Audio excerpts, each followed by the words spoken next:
E aí, pessoal, tudo bem? Bom, hoje eu vou falar de um diretor que eu gosto muito, é um dos meus favoritos, que é o Gaspar Noé. É um diretor franco-argentino e que seus filmes eles não são tão fáceis de serem digeridos, muito pela carga excessiva de violência, muitas vezes, em alguns deles, mas principalmente também pelo incômodo que às vezes pode causar esses filmes. Filmes que tocam de alguma forma, causam sensações na gente, nem sempre são agradáveis. É o que eu acho que tem de mais incrível, a capacidade que ele tem de criar um ambiente ali, uma atmosfera que a gente acaba sentindo aquilo que ele quer passar, né? Através aí das cores que ele utiliza, das músicas, dos ruídos, principalmente dos ruídos. A gente vai ver aqui um pouquinho mais pra frente um dos filmes dele, que é o Irreversível, que para além da violência bruta e excessiva, ele usa recursos sonoros para causar enjoo. É muito louco isso. Um filme que causa um desconforto enorme, mas que a gente não pode negar que é de uma genialidade muito grande você criar toda essa carga sensorial que ele causa. O Gaspar Noé, ele começa aí na década de 80 ainda, gravando alguns curtas. Tem o Tintarella de Luna, que é de 1985. Eu não assisti nem esse outro Carne, que é de 1991. Eu vi o pessoal falando bastante desses filmes, mas eu preciso dar uma pesquisadinha um pouco mais para ver. E aí depois ele lança o primeiro longa dele, que é o Sozinho contra Todos, que é de 1998. Esse filme eu assisti o ano passado, se eu não me engano. Ele tá disponível no YouTube. A gente acompanha no Sozinho contra Todos um homem mediano aí, na meia idade. Ele é o protagonista e o narrador do filme. Em alguns filmes, depois a gente vai ver que ele utiliza essa coisa, né, do protagonista ser o narrador e ele acompanhar esse narrador sempre falando ali e com o olhar do narrador, com o olhar mesmo da câmera, como se fosse o protagonista ali olhando. E esse homem do Sozinho contra Todos, ele vive nessa sociedade escrota, né, que a gente vive machista. É um filme que a gente poderia até dizer que é misógino, né, é muito carregado de misoginia, racismo, mas eu acho que vem mais no sentido de denúncia, né, de mostrar como que esse cara aí é escroto. Não foi um filme que eu gostei tanto, né, eu achei até um pouco cansativo, mas eu acho que pra quem já assistiu os outros e gosta do cinema do Gaspar Noé, eu acho que vale a pena pegar e assistir, tá no YouTube, então vale um pouco a pena. Aí depois, em 2002, ele fez o Irreversível, que foi o filme que lançou o nome dele pra fama. Acho que até hoje é o filme mais conhecido do Gaspar Noé, o Irreversível. E ele é muito forte, ele é mais conhecido, ele é o mais forte, é o mais violento. Mesmo depois assistindo o Clímax, eu reassisti ontem, né? Depois eu vou falar um pouquinho dele.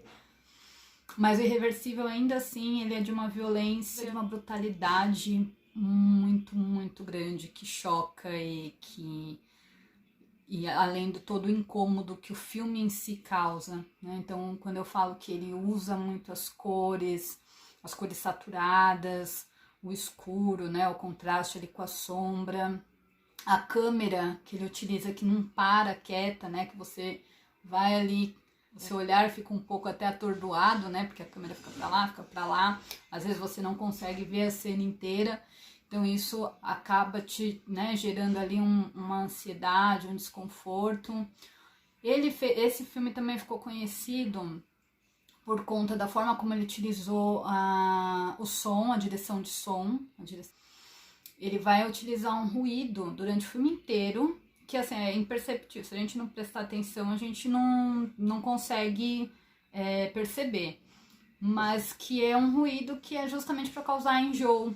E aí, junto a isso, tem essa coisa da câmera que treme, as cores exageradas, as cores escuras, o vermelho, o preto, o amarelo. que são cores que ele utiliza muito, né? O vermelho, o preto e o amarelo super saturados.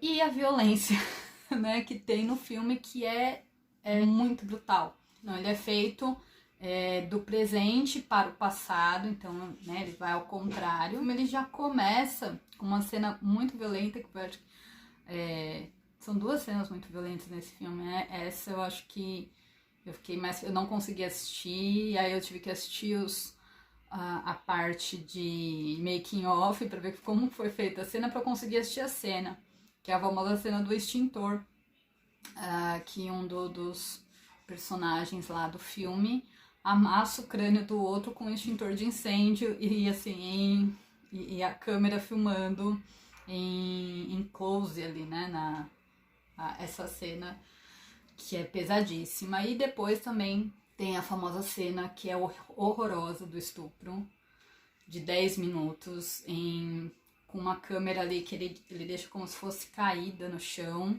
e aí fica filmando durante 10 minutos lá uma cena muito violenta de estupro, e que também é daquelas coisas que você não consegue assistir de boa.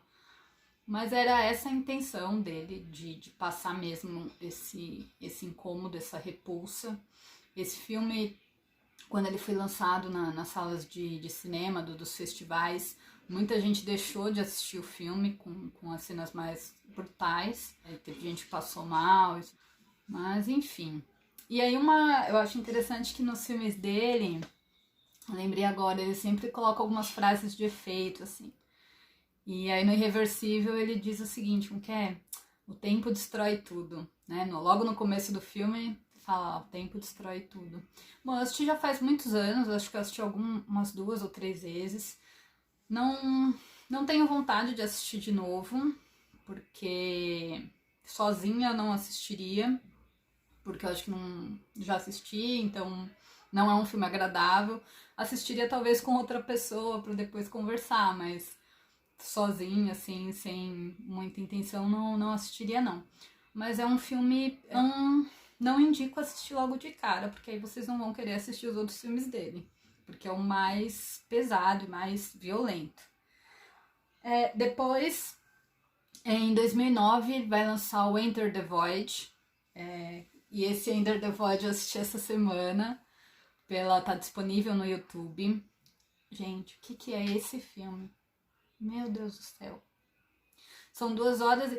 Geralmente os filmes do Gaspar Noé são curtos, eles não são longos. Mas o Enter the Void ele dura 2 horas e 40.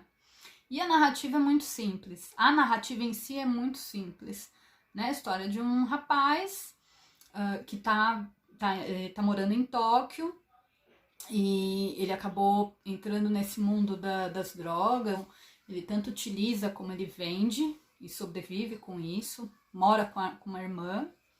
No começo do filme a gente vê, e aí essa coisa, né, ele é o protagonista, narrador. Então, no início, a câmera tá sempre filmando a nuca dele, como se ele visse as coisas. Então, no início a gente vê ali ele com a irmã no apartamento, conversando, falando sobre, enfim, qualquer coisa. Ele fuma uma droga, acho que é DMT, que causa alucinações e tal. E aí ele é chamado por um parceiro dele também nas vendas de drogas pra ir nessa casa que chamava Void. E aí quando ele chega lá é uma emboscada da polícia, ele ainda tá meio, né, com a droga na cabeça, mas ele se esconde, ele foge da polícia e se esconde no banheiro, né, fecha a porta ali, ele vai tentar jogar droga no ralo, e aí a polícia insiste para entrar, e aí acaba tirando lá dentro e ele morre. Então isso nos primeiros, acho que 30 minutos acontece isso. No cinema do Gaspar Noé, a gente chama de... A gente não, né? Esses dias eu tava assistindo o canal do Getro, que é um canal também maravilhoso para quem gosta de cinema e gosta de filme que é perturbador. Dá pra maratonar bastante coisa lá. E o Getro, ele diz que é um filme de viagem sensorial, digamos assim, né? E é mesmo, porque eu acho que foi essa a intenção aí do Gaspar Noé, né? Da gente ver como que é esse estado de alucinação que a gente tem quando usa, enfim, algumas drogas. Você vai vendo como o narrador o protagonista é o narrador, a gente vai vendo como que ele vê a alma dele saindo do corpo. Então ele olha o braço sujo de sangue, acha, eu acho que eu fui atingido. E isso ele lembra também de um livro que ele tinha, estava um livro emprestado de um amigo, que é o livro dos mortos tibetano, e que fala sobre reencarnação, um pouco antes desse personagem, né, do Oscar, chamado Oscar, ir até o bar lá, The Void. Ele conversa com esse amigo dele sobre o livro. Então a narrativa nesse sentido é simples, né? Ele vai morrer e o filme todo vai se passar, praticamente o filme inteiro vai se passar com a alma dele vagando pelas ruas de Tóquio, encontrando as pessoas, os afetos e também visitando aí algumas lembranças da vida dele. Então é bem interessante, assim, eu acho que não dá pra falar muito, senão o vídeo acho que já vai ficar enorme, mas é um filme que dá pra falar muita coisa, porque ele visita aí dentro dessa consciência dele já que tá vagando, muita coisa do passado, inclusive da história dele com a irmã, com os pais, que eles perderam, né, os pais muito jovens, enfim. É um filme bem legal, mas é um filme também cansativo para quem não tá acostumado com esse tipo de filme, porque ele vai ficar lá, sei lá, 5 minutos, tem a cena lá da brisa dele, que ele fuma lá o DMT, fica acho que uns 5 minutos só ele olhando pro teto e as imagens que vão se formando no teto. Então é basicamente isso. É um filme mesmo de viagem sensorial. Eu acho isso incrível. A ideia, né, de fazer um filme assim.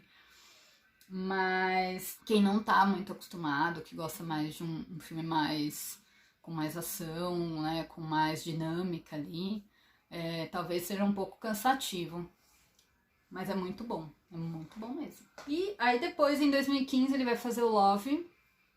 O Love eu assisti no cinema quando ele estava em cartaz ainda. Era um filme em 3D e a proposta era de ser um filme erótico em 3D.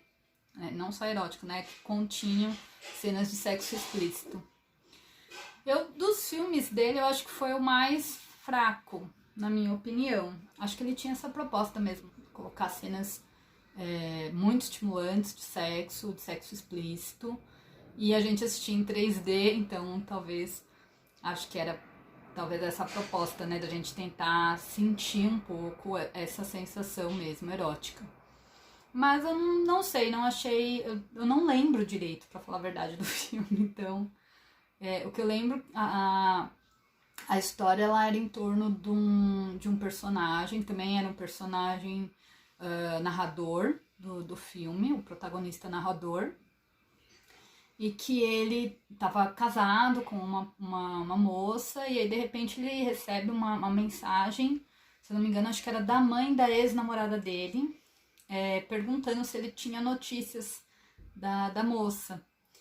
E aí ele começa a pensar e voltar a pensar nessa relação com a ex. Então, essas cenas aí que tem de sexo, geralmente é com essa ex dele. Então, basicamente essa aí a historinha do Love. Mas eu acho que vale também muito a pena assistir. Eu assistiria de novo, porque faz tempo que eu assisti, e eu assistiria para prestar atenção em algumas coisas que talvez quando eu assisti eu não prestei. E aí em 2019 ele lança o Clímax. Clímax, eu lembro quando estava sendo filmado, que o pessoal estava falando bastante, que ia falar sobre um grupo de dançarinos que numa festa colocavam LSD na bebida lá, na sangria, e aquilo se transformava numa tragédia. E aí eu fiquei, nossa, quero assistir, né? Então, quando ele estreou aqui em São Paulo, eu fui até sozinha lá na pré-estreia, porque não tinha ninguém pra ir comigo. Eu falei, não, mano, eu quero assistir, né? E foi uma experiência, assim, bem diferente, né? Bem perturbadora, na verdade, quando você assiste. Quando eu assisti a primeira vez no cinema, que é diferente, ontem eu assisti ele de novo, ele tá disponível na Netflix. Eu assisti em casa, é diferente, já por eu já ter assistido antes, então é uma outra experiência. A primeira experiência que a gente tem quando assiste esse filme é incrível, é demais. Você fica, gera um incômodo, gera um... E é aquilo que eu tô falando do cinema dele. Ele faz as coisas, ele brinca muito com a utilização das cores saturadas, principalmente do vermelho, do verde, do amarelo, para criar esse ambiente perturbador. O clímax, a frase que aparece, aí ontem como eu assisti eu anotei, né? Ele começa dizendo assim: o ser é uma ilusão fugaz. Aí você fica pensando, né? O ser é uma ilusão fugaz. Tá, beleza.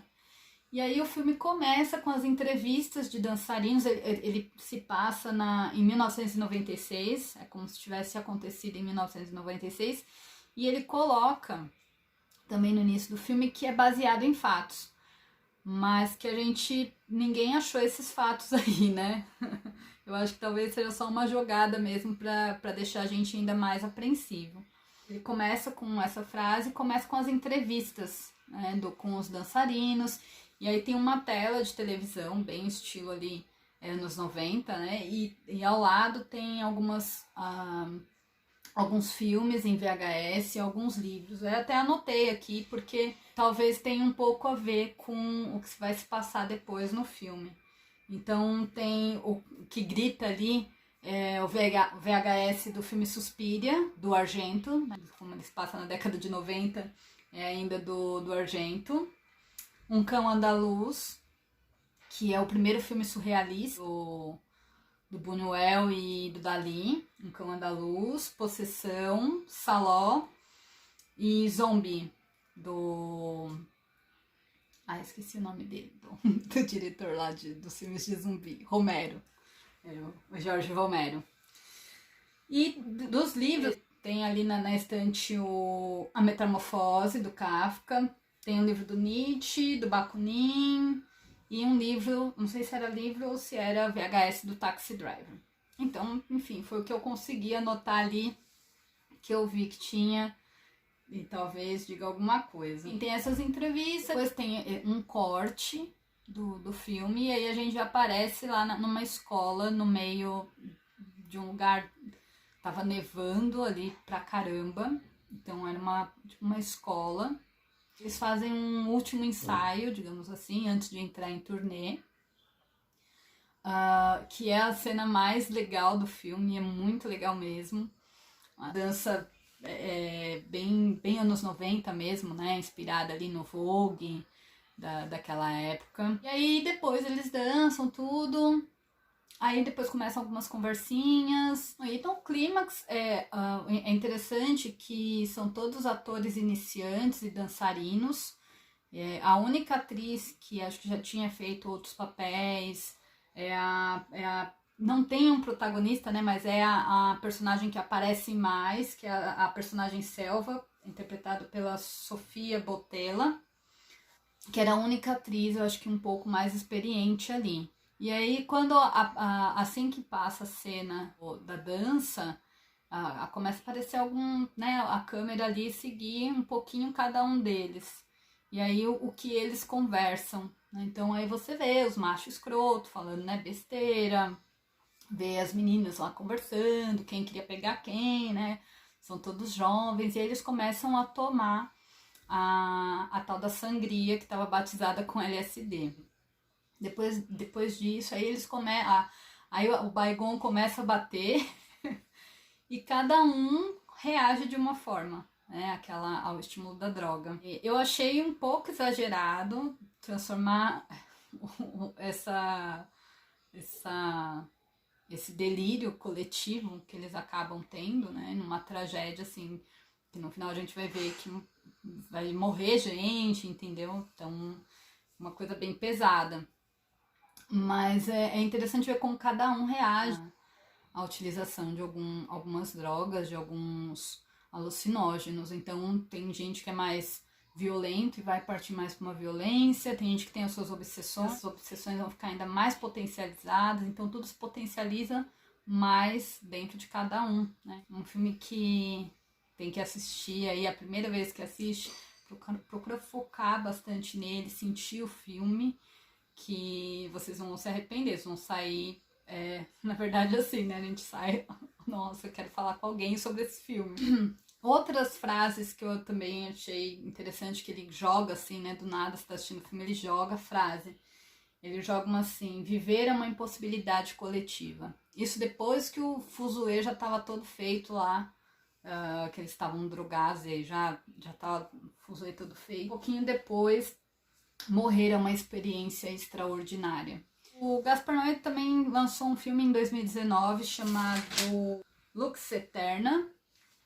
Acho que é com a Charlotte Gainsbourg, se não me engano. É um filme curto, parece que são 50 minutos, mas eu ainda não assisti também. Vamos ver se a gente se sai em alguma plataforma ou mesmo no YouTube pra gente poder assistir. Mas enfim, gente, o que eu acho interessante nesse cinema aí do Gaspar Noé é essa genialidade dele em como ele faz a gente sentir, ele leva a gente a sentir algumas sensações que a gente não sente em qualquer filme, que não depende só de narrativa para você sentir. Às vezes a gente fica muito apegada à narrativa, à história, né, e tudo mais, e o cinema não precisa ser necessariamente isso.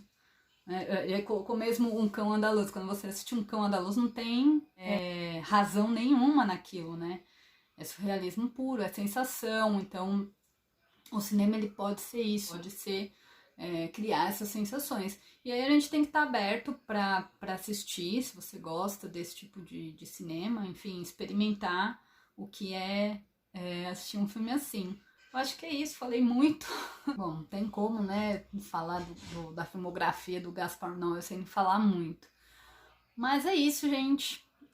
Tamanho aberto, depois, pra quem quiser bater um papo, pra quem gosta do Gaspar Noé, pra gente ficar falando um pouquinho, ou pra quem não conhece, pesquisa. Eu indicaria assistir o Clímax, que é o que tem na Netflix. E aí, se vocês gostarem, aí vocês podem ir pro Irreversível, sabendo que tem cenas bem fortes mesmo. De repente, depois pro Sozinho Contra Todos, Enter the Void. E é isso, gente. Até mais. Até próximas. Beijos e tchau, tchau.